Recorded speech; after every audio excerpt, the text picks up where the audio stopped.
In today's video, I'm going to teach you how to pay Airbnb using Gcash.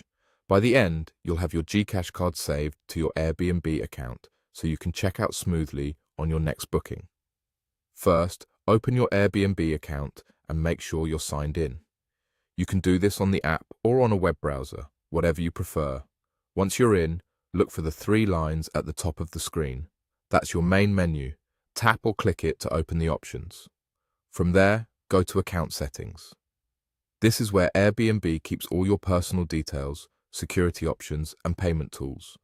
Inside Account Settings, find Payments on the left side if you're on desktop. If you're on mobile, you'll still see a Payments section. Just scroll a little if needed.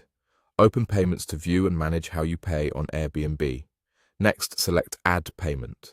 You'll see different ways to pay, including the option to add a credit or debit card. That's what you want. Airbnb accepts Visa, and your Gcash card works here just like any other Visa card. Now enter your Gcash card details carefully. Type in the card number, the expiration date, and the security code on the card. Make sure the name you enter matches what's on the card. For the billing address, use the address associated with your Gcash card or your Gcash profile. Matching this information helps prevent declines. Before you save, double-check everything for typos. If your Gcash card is new, ensure it's activated, you have enough balance for your bookings, and any temporary verification holds. And the online and international payments are enabled in your Gcash app settings. Once you save the card, Airbnb may run a small authorization to verify it. This isn't a charge and usually disappears shortly. After it's added, your Gcash card will appear in your payment methods, and you can select it at checkout whenever you book a stay or an experience.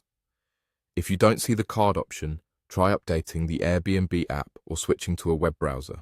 If your card is declined, confirm you entered the correct number, expiration date, and code, that your billing address matches, and that your Gcash card supports online international transactions. Also, check your available balance and any spending limits. That's it. You've opened your Airbnb account, gone into the menu, navigated to Account Settings, selected Payments, clicked Add Payment, and added your Gcash Visa card details. You're now set to pay on Airbnb using Gcash with just a few taps during checkout.